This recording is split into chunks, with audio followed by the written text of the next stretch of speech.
अस्सलाम वालेकुम, मैं हूं गुड़िया नूरीन और आप देख रहे हैं मेरा YouTube channel plan B. PTI की मुल्क गीर तहरीक के हवाले से एक नई पेशरफ सामने आई है जिसमें एक हिकमत अमली बताई गई है कि आइंदा मुल्क गीर एहतजाज में किस तरह का पैटर्न जो है वो अपनाया जाएगा और किस तरह से तहरीक को आगे लाया जाएगा। इस हवाले से बात की जाए तो इमरान खान साहब ने खुद को पार्टी का पैटर्न इन चीफ जो है डिक्लेयर किया है। आइंदा के बाद से खान साहब को पैटर्न इन चीफ पार्टी कहा जाएगा बजाय इसके कि बानी पीटे के आगे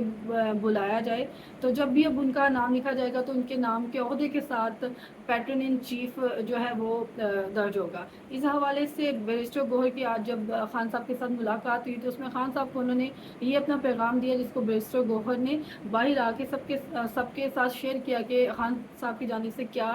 हदायत दी गई हैं अगली तहरीक के हवाले से, और उन्होंने अपने आप को पैटर्न इन चीफ डिक्लेयर किया है। इस हवाले से भी बैरिस्टर गोहर ने वाज़िया करके पैगाम जो है मीडिया के थ्रू तमाम लोगों को, तमाम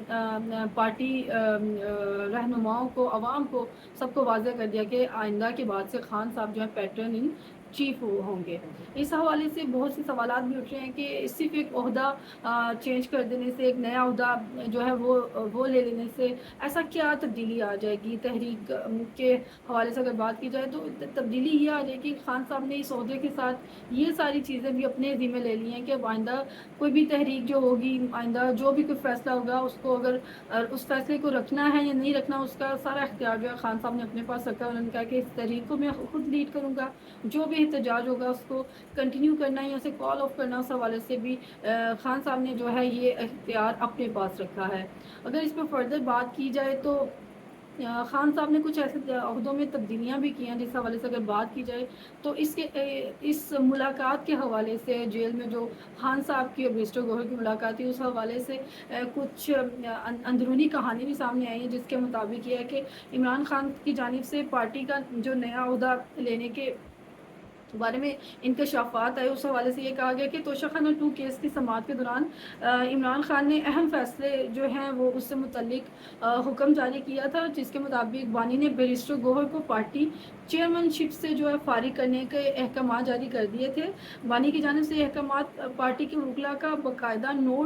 नोट भी जो है ना वो उनको करवा दिया गया था। इमरान खान ने बैरिस्टर गोहर को ओहदे से हटाकर खुद चेयरमैन का ओहदा अपने पास रखने का फ़ैसला किया था, मगर जब अपने फ़ैसले से वकला को उन्होंने इस सवाल से आगाह किया तो उसी दौरान बैरिस्टर गोहर जो है वो वहाँ पहुँचे। उन्होंने खान साहब को थोड़ा साइड पे बुलाया और उनसे अपने जो कंसर्न्स हैं उसका इजहार किया, जिस पे उन्होंने कहा कि अगर बैरिस्टर गोहर ने कहा बानी पीटीआई अगर अपने ओहदे पार्टी के ओहदे से मुतल्लिक आइन और कानून के मुताबिक ब्रीफ किया। उन्होंने बताया कि अगर हमारी पार्टी का जो केस है वो भी अदालत में लगा हुआ है, अगर मुझे आप इस ओहदे से हटाते हैं तो पूरी पार्टी ख़त्म हो सकती है, इसलिए बहुत ज़रूरी है कि कानूनी तौर पर पीटीआई के जो सेक्रेटरी जनरल हैं उनका ओहदा आज भी उमर अयूब के पास है। पीटीआई के खैबर पख्तूनख्वा के सदर आज भी अली अमीन गंडापुर है। बतौर सेक्रेटरी जनरल सलमान अकरम राजा और केपी के सदर जुनैद अकबर का नोटिफिकेशन तक आज तक नहीं हो सका। इस हवाले से उन्होंने फर्दर ये कहा कि पीटीआई में जिन सीनियर अहदेदारों को इलेक्शन के बाद तब्दील किया गया इनके बाज़ाब्ता तौर पर अभी तक नोटिफिकेशन भी जारी नहीं हो सके। पार्टी ओहदे तब्दील होने से पार्टी का सिंबल और नशिस्तें कानून के मुताबिक ख़त्म हो सकती हैं, जिसके बाद फिर इमरान खान साहब ने फ़ैसला यही किया कि बैरिस्टर गोहर को तब्दील करने की बजाय ख़ुद को पैटर्न इन चीफ जो है वो उन्होंने डिक्लेयर कर दिया। और फर्दर ये हुआ कि इमरान खान साहब ने बैरिस्टर गोहर और अली अमीन गंडापुर को जो है एहतजाज के रोल से अलग कर दिया, अलहदा कर दिया, जो कि यकीनन इस मुलाकात का एक अहम तरीन पहलू था जिसमें खान साहब ने बैरिस्टर गोहर को और अली अमीन गंडापुर के एहतजाज के रोल से अलहदा करते हुए ये वाले इख्तियारात जो हैं उमर अयूब साहब को और सलमान अकरम राजा साहब को दे दिए। यानी कि अब जब भी आगे कोई तहरीक चलेगी उसको कॉल ऑफ करने का जो इख्तियार है खान साहब ने वो अपने अलावा उमर अयूब और सलमान अकरम राजा साहब को दिया है। अब देखना ये है कि आइंदा जो तहरीक चल रही है उस हवाले से क्या ये जो हिकमत अमली है उस पर किस तरह से अमल दरामद होगा। क्या पीटीआई की जानिब से जिन्हें अब खान साहब ने जिन पे अपना एतमाद ज़ाहिर करते हुए जिन्हें ये ओहदे दिए हैं, जिन्हें ये इख्तियार दिए हैं, वो इस इख्तियार को कितने बेहतर तरीके से इस्तेमाल करते हैं और किस तरह से लेके चलते हैं। इस हवाले से अगर मज़ीद अगर बात की जाए तो ایک عرصہ دراز سے ہم نے دیکھا سنا کہ مائنس عمران خان کا فارمولہ لانے کی کوشش کی اور خان صاحب کو نہ صرف اقتدار سے بلکہ سیاست کے ہی رول سے ختم کرنے کی کوشش کی، لیکن ہم نے یہ بھی دیکھا کہ ایسے دعوے کرنے والے خود کس طرح سے نہ صرف اقتدار سے بلکہ سیاست سے ہی مائنس ہو گئے۔ لیکن اب اگر بات کی جائے تو عمران خان صاحب جو ہے مائنس عمران کی بجائے پلس عمران ہو کر جو ہے سامنے آ رہے ہیں، جس سے ظاہر یہ لگتا ہے کہ عمران خان صاحب نے جیل کے ان دو سالوں میں پہلے سے زیادہ سیاست کو نہ صرف سیکھ لیا بلکہ نہ صرف سمجھ لیا بلکہ سیکھ بھی لیا ہے، اور وہ اسی طرح کے پیٹرن کا آگے استعمال کرتے ہوئے خود کو پیٹرن ان چیف ڈکلیئر کرنے کے ساتھ ساتھ وہ بہت سے اہم فیصلے ایسے کر رہے ہیں جو پچھلی خان صاحب کی سیاست سے قدرے مختلف ہوں گے، جس میں وہ ایک ایسے پیٹرن کو انٹروڈیوس کرا رہے ہیں، اس طرح کے احتجاج کو سامنے لے کے آ رہے ہیں جو کہ لانگ ٹائم کے لیے مجھے لگتا ہے کہ تحریک انصاف کے فیور میں ہوگا۔ اب دیکھنا یہ ہے کہ اس تحریک کو وہ کتنے بہتر طریقے سے کنڈکٹ کرتے ہیں، جس سے یہ ہے کہ عمران خان صاحب نہ صرف عمران خان صاحب بلکہ پوری پارٹی کا اس سے پوزیشن میں بہتری آئے گی اور کچھ بہتر نتائج اس کے ہمیں نظر آئیں گے۔ ویسے تو بات کی جائے تو عمران خان صاحب جب چاہیں کہا جاتا ہے کہ جیل سے جب چاہیں بااختیار طریقے سے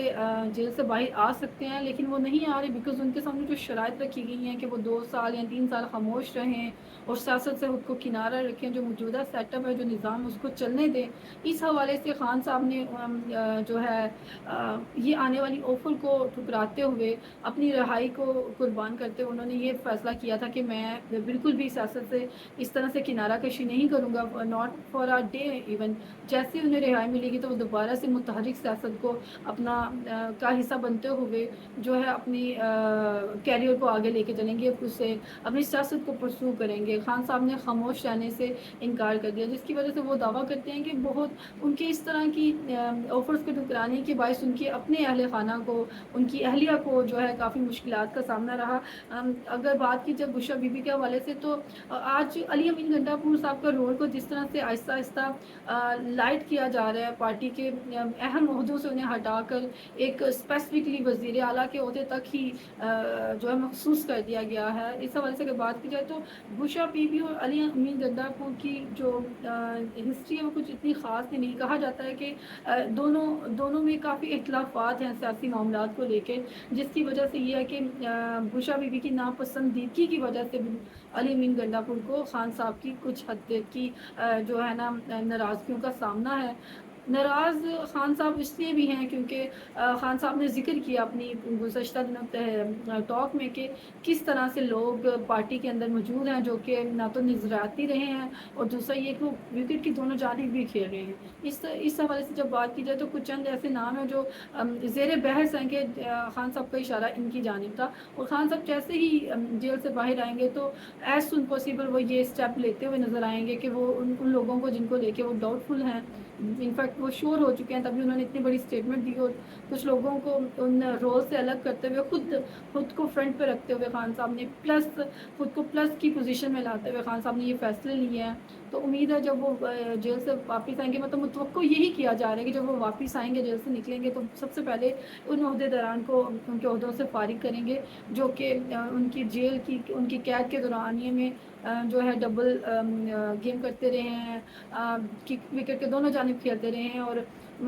ظاہر یہ ہے کہ مزاحمت، لیکن اندرونے کہیں مفاہمت کے لیے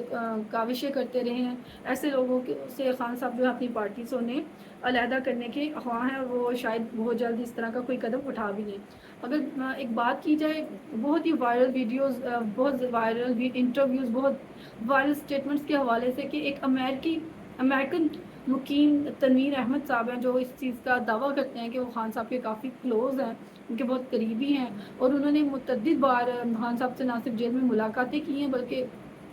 वो इस चीज़ के भी दावेदार हैं कि खान साहब को उन्होंने इस्टेब्लिशमेंट और पीटीआई के दरमियान मुफाहमत के लिए उन्होंने बहुत काविशें दिखाई हैं, जिससे ये है कि वो चाहते ये हैं कि ये चीज़ें आपस में रिजॉल्व हो जाएँ और खान साहब जेल से जल्द अज जल्द बाहर आ जाएँ। लेकिन इस हवाले से अगर बात की जाए तो अलीमा खानम साहबा ने आज क्लियर कर दिया, उन्होंने कहा कि नहीं, ऐसी कोई बात नहीं है कि इस तरह के तनवीर अहमद साहब जो हैं वो खान साहब से मुतअद्दिद बार मिले हों। खान साहब से आज इस हवाले से बात हुई थी। खान साहब ने क्लियर किया कि हाँ, ये तनवीर अहमद एक दफ़ा आए थे और वो इस्टेब्लिशमेंट का बंदा है, उसका पैगाम लेके मेरे पास आया था, और लेकिन जब उसने दूसरी दफ़ा अपनी मुलाकात की ख्वाहिश का इज़हार किया तो मैंने फ़ौरी तौर पे जो है मना कर दिया दोबारा। मतलब खान साहब ने इस चीज़ को जो है तस्दीक की इस मामले की कि मैं सिर्फ़ एक दफ़ा उससे मिला हूँ, उसके अलावा उससे दोबारा कभी नहीं मिला। लिहाज़ा उन्होंने जो भी तनवीर अहमद साहब की गलत बयानी है, जो भी उनके दावे हैं, उन सबको मुस्तरद कर दिया, और अलीमा खानम साहबा ने इस हवाले से खान साहब का पैगाम जो है वो सबके सामने पेश भी कर दिया।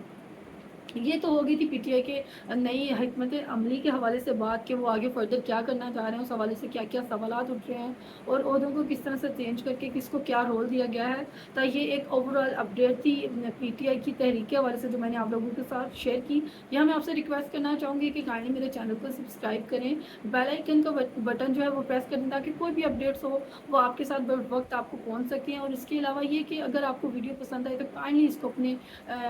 अपने दोस्तों अहबाब में इसको शेयर करें, और मेरे चैनल को प्रमोट करने में मेरी हेल्प करें। I be really thankful to you. अगर फर्दर बात की जाए तो एक इंतहाई अफसोसनाक इंसिडेंट पेश आया, जिस पे मैंने इससे पहले भी एक व्लॉग किया जिसमें मैंने जिक्र किया था टिकटॉकर सना यूसुफ का, जिन्हें बेरहमी से कत्ल किया गया। उस हवाले से कुछ अपडेट्स आई हैं कि अपडेट कुछ इस तरह से कि कल तक क्लेम किया जा रहा था कि शायद ये कहीं किसी रिश्तेदार के हाथों कत्ल हुई हैं, या कोई इज़्ज़त का मसला था, कत्ल ऑनर किलिंग का मामला था। लेकिन चूँकि आज इसमें कुछ अपडेट सामने आई हैं, जिसमें जो इवन कातिल है, जिसका नाम उमर उर्फ काका बताया जाता है, जो कि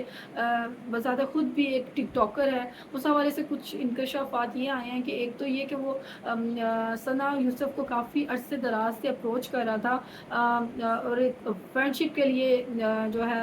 हरासा कर रहा था, और क्लेम कर रहा था कि जी वो उसकी बात को मानते हुए इस एक ताल्लुक़ में उनके साथ बने। लेकिन बार बार रिजेक्शन होने की वजह से वो इस रिजेक्शन को बर्दाश्त नहीं कर पाया, और उसके बदले में उसने सना के साथ जो है इस तरह बेरहमी से उसे जो है गोलियां लगा के तो कत्ल कर दिया। तो इस हवाले से ये प्रेशर भी आई है कि उसको पुलिस ने हिरासत में ले लिया है, और पुलिस ने ये सारी कार्रवाई 20 घंटों के अंदर अंदर बहुत बेहतरीन तरीके से की हो, जिसमें उन्होंने बेजा जो है वो सीसीटीवी फुटेज का इस्तेमाल करते हुए उसकी हेल्प से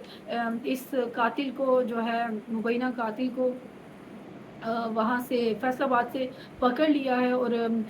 सना यूसुफ का मोबाइल भी उसके हिरासत में था, वो भी ले लिया, और उसने पुलिस के अकॉर्डिंग ये कि उसने इस चीज़ को क्लेम भी कर लिया कि उसने ये सारा जो मामला है किस लिए किन वजूहात की बेस पे किया। यहाँ पे बहुत से सारे सवालात उठते हैं कि आखिर जो होना था वो हो गया, यकीनन जो हुआ वो बहुत बुरा हुआ, जिसकी औलाद गई उसके लिए बहुत बुरा हुआ, जिसके साथ हुआ उसके साथ बहुत बुरा हुआ, लेकिन इसके बाद क्या? सवाल ये होता है कि इसके बाद क्या? क्या ये सिलसिला यहीं रुक जाएगा? यकीनन नहीं रुकेगा, क्योंकि एक हिस्ट्री देखी है हमने, आए रोज़ हमने देखा है कि किसी न किसी चीज़ को रीज़न बना के बच्चा हो या बच्ची, ख़ास करके बच्चियों को जो है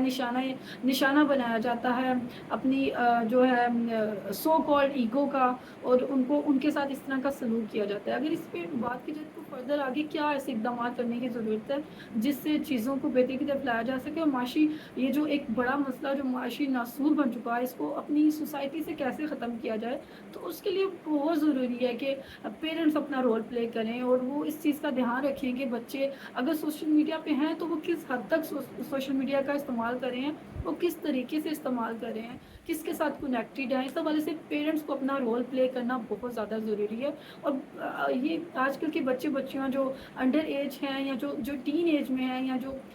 20-25 की एज के दरमियान, उनसे भी मैं यही रिक्वेस्ट करना चाहूँगी, उनको भी मैं एज ए ह्यूमन बीइंग, एक इंसानी नाते के तहत ही उनसे एक बात करते हुए ये कहना चाहूँगी कि आप भी अपनी आज़ादी का नाजायज़ फ़ायदा ना उठाएँ। आज़ादी अगर आपको मिली है तो उसका भी एक हद तक उसका इस्तेमाल करें, क्योंकि कोई भी चीज़ जो एक हद से बढ़कर इस्तेमाल की जाए तो यकीनन उसके जो नताइज होते हैं वो अक्सर ऐसे होते हैं जो नाकाबिले बर्दाश्त हों। इस हवाले से आज़ादी एक हद तक हो तो अच्छी है, इससे ज़्यादा अगर वो बढ़ जाए तो वो वबाल जान बन जाती है। और इसकी एक बड़ी मिसाल अभी-अभी रिसेंटली जो हमने देखी वो यकीनी तौर पर सना यूसुफ की एक मिसाल थी। अगर इसके अलावा भी बच्चियों के कत्ल कर देने के हवाले से बात की जाए तो रीज़न्स बहुत ज़्यादा मिलती हैं हमारी सोसाइटी में। ये कोई एक